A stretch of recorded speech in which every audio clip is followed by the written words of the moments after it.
चलिए बच्चों, आज हम लोग पढ़ेंगे बेसिक मेथड और integration method to find electric field.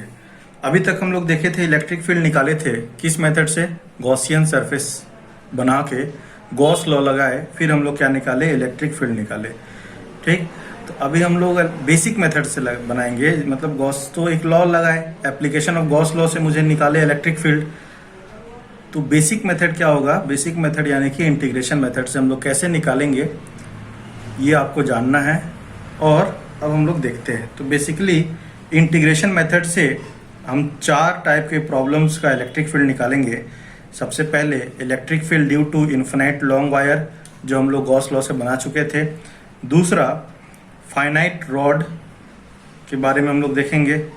Circular ring के बारे में देखेंगे, क्या मतलब सर्कुलर रिंग के कारण इलेक्ट्रिक फील्ड कितना प्रोड्यूस हो रहा है, किस डायरेक्शन में हो रहा है। और सर्कुलर आर्क, मतलब एक रिंग को काट दिए तो क्या हो गया, आर्क बन गया, इसके कारण देखेंगे। तो यहाँ पे हम लोग देखते हैं, पहला स्टार्ट करते हैं इन्फिनाइट लॉन्ग थिन वायर और रॉड। ठीक है, तो मान लिया जाए, हम लोग बहुत चीज़ मानते हैं यार फिजिक्स में, अज्यूम नहीं है, ये सिंपल सी बात है। ये आपका इन्फिनाइट लॉन्ग वायर है, इसलिए बोला गया है मान लीजिए, क्योंकि इन्फिनाइट लॉन्ग वायर तो मैं बना नहीं पाऊंगा, ना आप बना पाओगे। यहाँ पे मान लिया जाए कि इन्फिनाइट लॉन्ग वायर है और इसका एक पर्टिकुलर सेक्शन में लेके चल रहा हूँ। ठीक है, अब क्या है, ये पॉजिटिव चार्ज है, तो इसमें क्या हो जाएगा, चार्ज पर यूनिट लेंथ। तो what is charge per unit length, तो लीनियर चार्ज डेंसिटी, तो उसको मैं बोल लिया lambda. What is lambda, charge per unit length, और इसका यूनिट क्या हो गया, कूलम पर मीटर। इधर ये जाएगा इन्फिनाइट और ये इधर जाएगा माइनस इन्फिनाइट। मान लीजिए ये सेंटर है, ठीक है, ये सेंटर है आपका, और ये आपका एक एक्सिस बना लिया जाए। क्या हो गया, पेन को जी, हाँ ठीक है, ये आपका एक्सिस बन गया। सब पॉजिटिव चार्ज है, तो ये आपका पॉजिटिव चार्ज हो गया, plus lambda means positive charge. तो हम लोग प्रीवियस वीडियोस में देख चुके थे कि इन्फिनाइट लॉन्ग थिन वायर के कारण जो इलेक्ट्रिक फील्ड आएगा उसका डायरेक्शन हमेशा क्या रहेगा, परपेंडिकुलर टू दी वायर रहेगा। मान लिया जाए ये वायर है, तो इस पॉइंट पे निकाला जाए तो ये देखिए परपेंडिकुलर टू दी वायर हो गया। बोल सकते हो आप कि अगर वाई एक्सिस में अपना वायर है तो एक्स एक्सिस में क्या होगा, इसका इलेक्ट्रिक फील्ड होगा इधर, और इस साइड इलेक्ट्रिक फील्ड क्या होगा, इस डायरेक्शन में होगा। मतलब किस डायरेक्शन में होगा, इस डायरेक्शन में होगा इलेक्ट्रिक फील्ड की वैल्यू। अब अगर पॉइंट मैं नज़दीक लेके आया इलेक्ट्रिक फील्ड बढ़ेगा, और पॉइंट दूर लेके गया तो इलेक्ट्रिक फील्ड कम होगा। तो बात है कि मैं इसको निकालूंगा कैसे, और कौन सा मेथड यूज़ करना है, मुझे बेसिक मेथड यूज़ करना है, ना कि गॉस लॉ लगाना है। गॉस लॉ मुझे नहीं लगाना है। तो मैं क्या करता हूँ, इस पॉइंट पे सपोज कर लेता हूँ एक पॉइंट है जो कि लोकेटेड है r डिस्टेंस पे। इस पॉइंट P पे मुझे इलेक्ट्रिक फील्ड निकालना है due to this charge wire या फिर स्ट्रेट रॉड। तो इंटीग्रेशन मेथड लगाने के लिए मैं सबसे पहले एक छोटा सा चार्ज लेता हूँ। मान लिया जाए एक छोटा सा एलिमेंट ऑफ वायर ले लिया, ये देखिए एलिमेंट, ये वायर लिया मैं एलिमेंट, और इसका लेंथ मान लेते हैं आपका, इसका लेंथ हो गया आपका dx, ये x डिस्टेंस पे है। y ले लिया जाए क्या, छोड़िए, मान लिया जाए ये x डिस्टेंस पे है, चलिए y ले लेते हैं, ये आपका y डिस्टेंस पे है, और ये क्या है dy। कंफ्यूज नहीं होना है, इस डायरेक्शन में x भी ले सकते थे, बस डिस्टेंस रिप्रेजेंट कर रहा है ओरिजिन से। तो ये ओरिजिन से y डिस्टेंस पे है, और एलिमेंट का लेंथ मैं क्या ले लिया हूँ, dy ले लिया हूँ। ये मेरा चार्ज। तो बताइए, चार्ज ऑन एलिमेंट dy क्या हो गया, तो थिकनेस क्या है, एलिमेंट dy है, तो जाहिर सी बात है ये हो जाएगा आपका dq, और dq कितना हो जाएगा जी, तो dq हो जाएगा आपका पर यूनिट लेंथ के लिए कितना है, lambda. Charge per unit length कितना है, लैम्डा, तो पर यूनिट लेंथ के लिए है लैम्डा। और कितना लेंथ के लिए मुझे निकालना है, तो dy के लिए निकालना है, तो ये हो जाएगा dy। तो इतना चार्ज है मेरा इस एलिमेंट में। और ये पॉइंट चार्ज टाइप का बिहेव करेगा। अब इस एलिमेंट के द्वारा पॉइंट P पे कितना इलेक्ट्रिक फील्ड आएगा और किस डायरेक्शन में आएगा, तो आप देख सकते हो इस पॉइंट के द्वारा पॉइंट P में, इस पॉइंट चार्ज के द्वारा पॉइंट P में जो इलेक्ट्रिक फील्ड की डायरेक्शन होगी वो होगा E इस डायरेक्शन में, और जो मैग्नीट्यूड होगा उसको मैं लिखा DE, छोटा सा चार्ज है उसके कारण छोटा सा इलेक्ट्रिक फील्ड आया। और ये एंगल जो बना रहा है ये हो गया आपका थीटा, ठीक है। मान लिया जाए यहाँ से ये जो डिस्टेंस है इसको मैं कैपिटल R मान लिया जाए, ठीक है। अब चलिए ये थीटा है तो ये भी आपका क्या हो गया थीटा।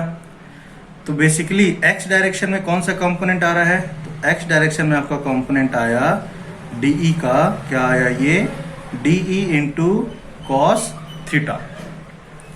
अब आपको समझना है y डायरेक्शन में क्या आएगा, तो y डायरेक्शन में आएगा आपका DE इंटू साइन थीटा। तो आप बताइए मैं क्या निकालूंगा, मैं DE कॉस थीटा निकालूं या DE साइन थीटा निकालूं।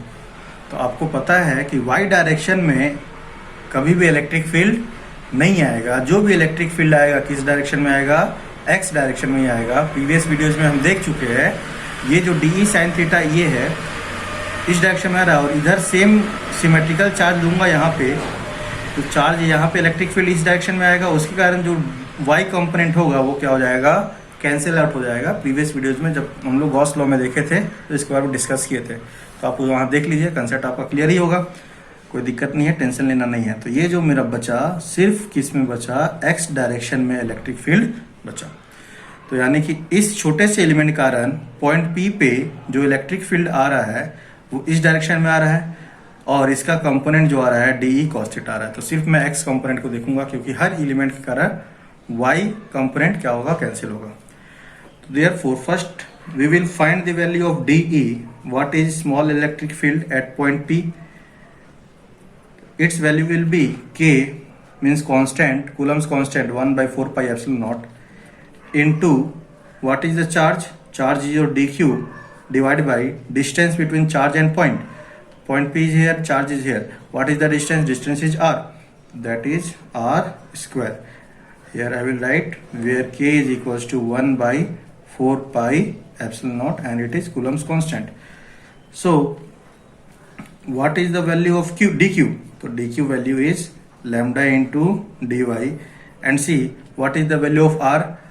R can be written as y square plus, sorry, r square can be written as y square plus small r square by the use of Pythagoras theorem. So r square can be written as y square plus small r square. This is the expression for DE.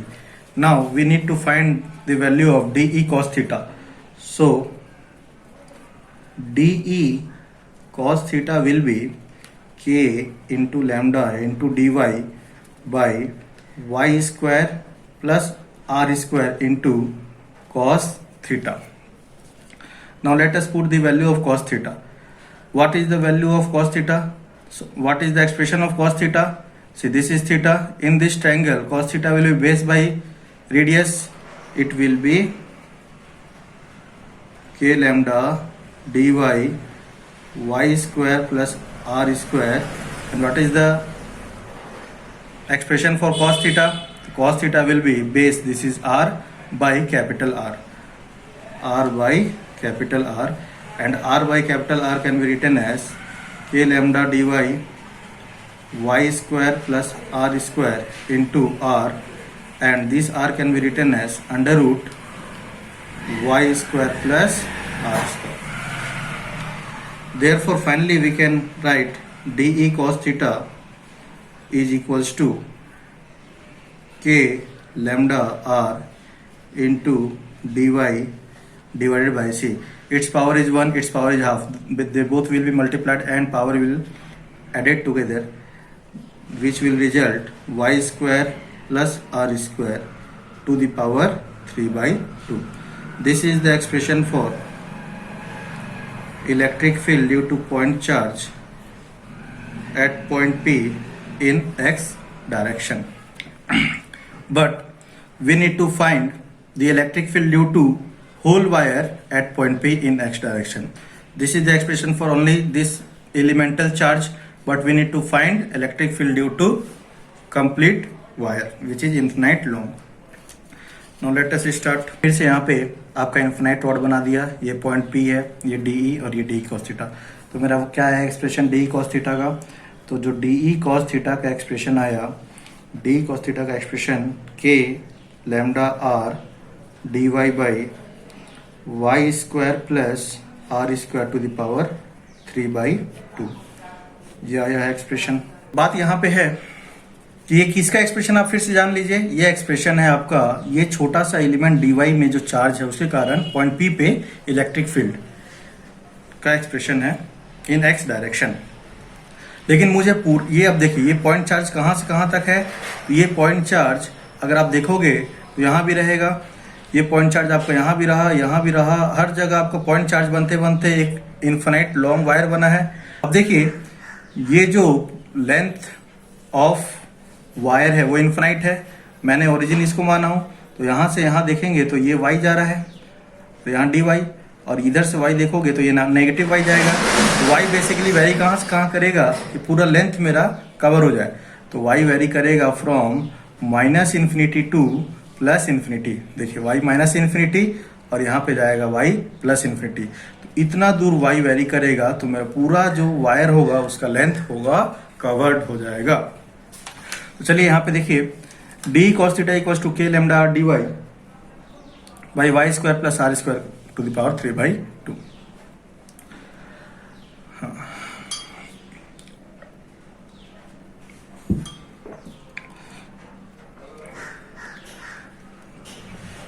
Start.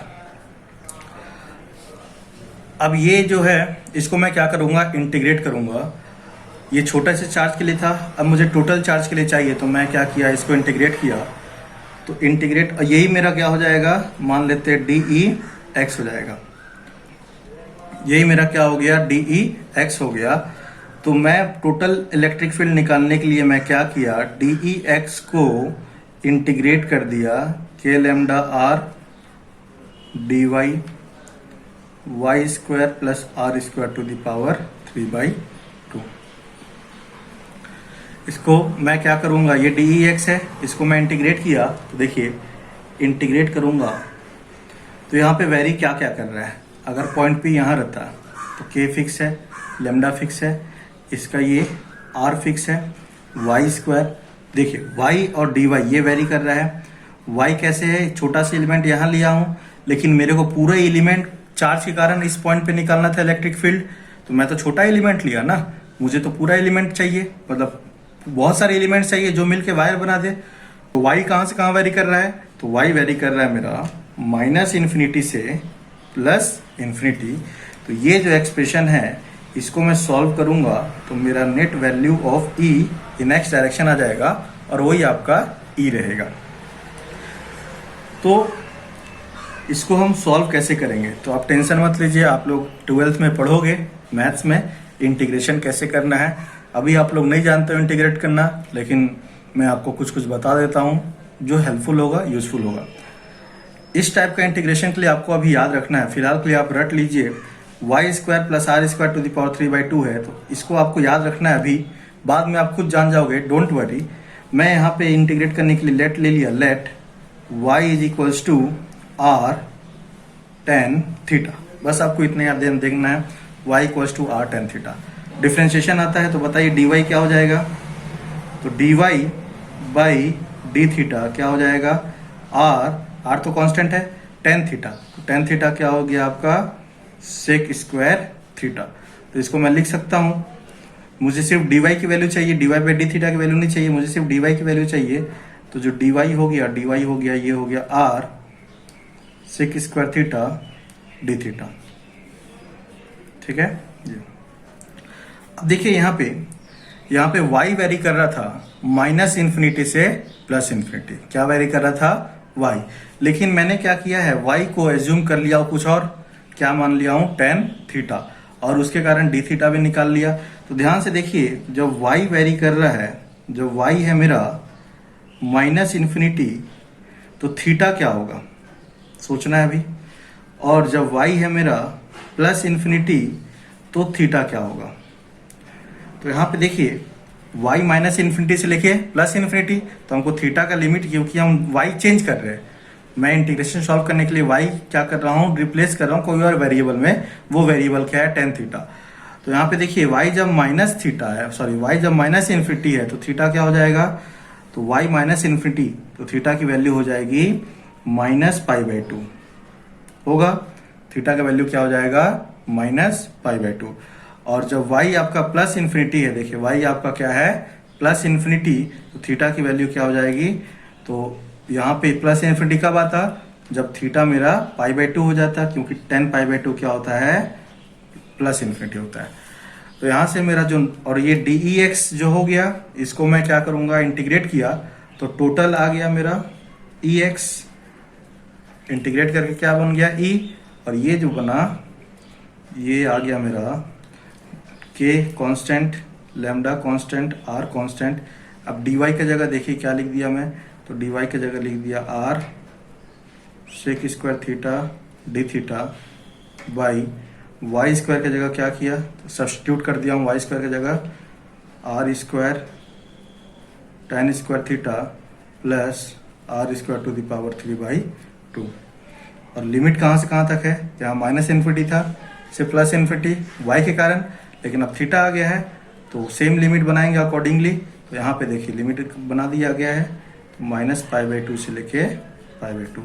अब इसको solve किया जाए तो ये total electric field निकल गया पूरे wire के लिए। तो कांस्टेंट क्या क्या है इसमें जी, तो कांस्टेंट है आपका के कांस्टेंट है, लैम्डा कांस्टेंट है, ये देखिए आर इंटू आर क्या हो गया, आर स्क्वायर कांस्टेंट है, और कुछ कांस्टेंट नहीं है, बाकी सब में आपका थीटा है। ये हो गया माइनस पाई बाई टू से लेके पाई बाई टू, क्या बच गया यहाँ पे बच गया sec square theta d theta, नीचे में भी थीटा है, यहाँ पे निकल नहीं सकता है। हाँ, यहाँ क्या निकाल सकता हूँ, देखिए आर स्क्वायर दोनों में से मैं निकाल लेता हूँ। तो जब आर स्क्वायर बाहर निकलेगा तो ये आर स्क्वायर बाहर निकला तो पावर क्या हो जाएगा, 3/2 हो जाएगा, पावर हो गया 3/2। और अंदर में क्या बच जाएगा, अंदर में बच गया tan square theta, r square निकाल लिया, यहाँ से भी आर स्क्वायर निकाल लिए थे, यहाँ बच गया 1। देखिए क्या आ गया आपका, तो k lambda r square minus pi by two से लेके plus pi by two sec square theta तो ऊपर है, और यहाँ सॉरी यहाँ पे क्या बच गया 3/2 power sec square theta d theta. अब देखिए इसको सॉल्व कीजिए, तो आर स्क्वायर इंटू 3/2 तो क्या बचा, सिर्फ आर क्यूब बचा, क्योंकि 2 कट गया। और अंदर में देखिए टेन स्क्वायर थीटा प्लस 1, तो आपको टेक्नोमेट्री आता है, तो 1 plus ten square theta 10th में भी पढ़े थे हम लोग, 11th में पढ़े पूरा टेक्नोमेट्री। तो ये हो जाएगा सेक स्क्वायर थीटा, तो sec square theta to the power 3/2। तो इसको यहीं लिख दिया जाए k lambda r square by, ये आर क्यूब बाहर ले लिया जाए, आर क्यूब, क्योंकि आर में आर थीटा पे डिपेंड नहीं कर रहा है, पाई बाई टू, यहाँ पे हो गया 1/sec थीटा लिख सकता हूँ। देखिए कैसे लिखते देख लिया जाए आप लोग ध्यान से, 1/sec थीटा डी थीटा। देखिए सेक स्क्वायर थीटा है, ये सॉल्व होगा तो 2 गायब हो जाएगा यहाँ से, sec square theta to the power 3/2 into 2 गायब हो गया, तो क्या बच गया, सेक क्यूब बच गया। तो sec square theta by sec cube theta क्या हो गया, sec square sec cube, square square cut गया, खाली बचा नीचे सेक थीटा, तो 1/sec थीटा। तो फाइनल एक्सप्रेशन क्या आ जाएगा, therefore E x is equals to k lambda r square by r cube, तो क्या आर, और यहाँ पे देखिए माइनस पाई बाई टू से लेके plus pi by to, 1/sec theta का इंटीग्रेशन, सॉरी 1/sec थीटा को मैं क्या लिख सकता हूँ, कॉस डी थीटा। अब बताइए, ये तो पता है आपको कॉस थीटा का इंटीग्रेशन, तो कॉस थीटा का इंटीग्रेशन होता है साइन थीटा, इसको लिख सकता हूँ मैं के लैम्डा आर, यहाँ पे हो गया साइन थीटा, और लिमिट क्या लिख लेंगे, upper limit pi by to, lower limit minus pi by to. तो हमको पता है upper limit minus lower limit करना है, तो फाइनली मेरा जो आ जाएगा ई x is equals to k lambda are sine theta, तो पहले पाई बाई टू रखा, ये हो जाएगा sine pi by to minus of sine minus pi by to. देखिए साइन थीटा, तो पहले थीटा पाई बाई टू डाल दिया, साइन पाई बाई टू, फिर माइनस साइन लोअर लिमिट, फिर साइन थीटा की जगह क्या डाल दिया, -π/2। तो अब देख लीजिए साइन π/2 कितना होता है, साइन π/2 होता है 1, माइनस साइन -π/2 क्या हो गया, -1। तो ये इसकी जो वैल्यू आ जाएगी वो क्या आ जा रही है, 2 आ रही है, दिख रहा है। तो फाइनली जो मेरा EX आ जाएगा, EX की जो वैल्यू आ गई वो आ गया आपका k लैम्डा r, और क्या बच गया, k लैम्डा r, यहाँ पे बच गया 2, तो हो गया इंटू 2। k की वैल्यू डाल दिया जाए तो k की value 1/4πε0 lambda by r into 2। तो 2 से 2 कैंसिल कर दीजिए, 2 से 4 कैंसिल कर दीजिए, क्या आ गया, लैम्डा बाई 2πε0 r। तो ये देखिए EX की वैल्यू, और क्योंकि सिर्फ x डायरेक्शन में है यही आपका क्या हो जाएगा, E की वैल्यू भी हो जाएगी। तो लास्ट में याद रखिएगा गॉस लॉ में, तो गॉस लॉ में हम लोग देखे थे E की वैल्यू क्या हो जाएगा, due to infinite long wire lambda by 2πε0 r। आप एक बार देख लोगे गॉस लॉ से भी सेम रिजल्ट आया था, ठीक है। तो यहाँ पे आप फिर से देख सकते हो कि E is inversely proportional to R। ये चीज सेम चीज हम गॉस लॉ में पढ़े थे, और इसका कर्व बना लेंगे अगर, तो ये हो जाएगा R, ये हो जाएगा E, रेक्टेंगुलर हाइपरबोला बनेगा। याद रखना क्या नाम है, रेक्टेंगुलर हाइपरबोला। ये सब 1 नंबर में क्वेश्चन आ सकता है, हर जगह नीट में भी आता है, जेईई में भी आता है, तो आपको ये सब चीज याद रखना है बेसिक। अब तो बोर्ड में भी आ सकता है सब क्वेश्चन, 1 नंबर कंसेप्चुअल क्वेश्चन है, ये चीज आपको एकदम हमेशा याद रखना है। तो और ये क्वेश्चन इंपॉर्टेंट भी है, क्योंकि ये क्वेश्चन इसलिए इंपॉर्टेंट है क्योंकि आप देख सकते हो यहाँ पे ये क्वेश्चन आपका NCERT क्वेश्चन नंबर 1.30 एक्सरसाइज का है, ठीक है। तो इसलिए क्वेश्चन इंपॉर्टेंट है, और ऐसे भी आपको जानना है, being a science student you should know this. चलिए